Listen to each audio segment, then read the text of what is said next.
ঈদুল আজহার আগেও দেশের অন্যতম বড় পাইকারি কাপড়ের বাজার নরসিংদীর বাবুরহাটে কেনাবেচায় চলছে মন্দাভাব। আগের বছরগুলোয় ঈদের এক মাস আগে থেকে ক্রেতায় মুখর থাকলেও এবারের চিত্র ভিন্ন। ঈদুল ফিতরে আশানুরূপ বিক্রি না হওয়ায় সেই ক্ষতি পুষিয়ে নিতে পারেননি অনেকে। এখন ক্রেতা কম থাকায় হতাশ তারা। অন্যান্য বছর ঈদ উপলক্ষে বিভিন্ন জেলার ক্রেতার ভিড়ে সরগরম থাকত দেশের অন্যতম বড় পাইকারি কাপড়ের বাজার নরসিংদীর শেখেরচর বাবুরহাট।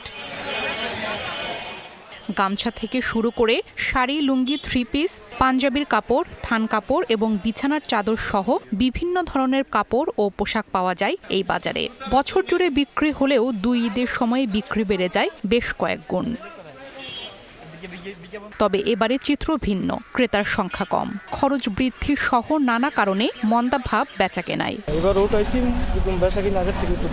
ওই ধরনের আশারূপ আমরা যেটা চিন্তা ভাবনা করেছি ওই ধরনের এখনো আমাদের টার্গেটটা ফিল আপ হয় নাই।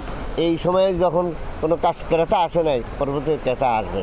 গেল বছরও ঈদের আগে প্রতি হাটবারে গড়ে 150 থেকে 200 কোটি টাকা বিক্রি হলেও বর্তমানে তা নেমেছে অর্ধেকে। পাশাপাশি ঈদুল ফিতরের ঘাটতি না পোষায় হতাশ ব্যবসায়ীরা। গত বছরের তুলনায় অর্ধেকে চলে আসছে মানুষের সমাগম।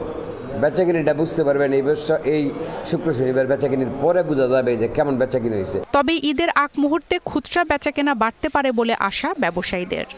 থেকে একটু খারাপ, তবে এবারে পরিস্থিতিটা খুবই খারাপ। দোকান যেহেতু মাল বিক্রি না হলেও মাল নিয়ে কিছু রাখতে হবে। এবারে অবস্থা একেবারেই খারাপ, খুবই ছিল। শেখেরচর বাবুরহাটে দোকানের সংখ্যা প্রায় 5,500। সপ্তাহে বৃহস্পতি, শুক্র এবং শনিবার 3 দিন চলে বেচাকেনা। DBC news desk.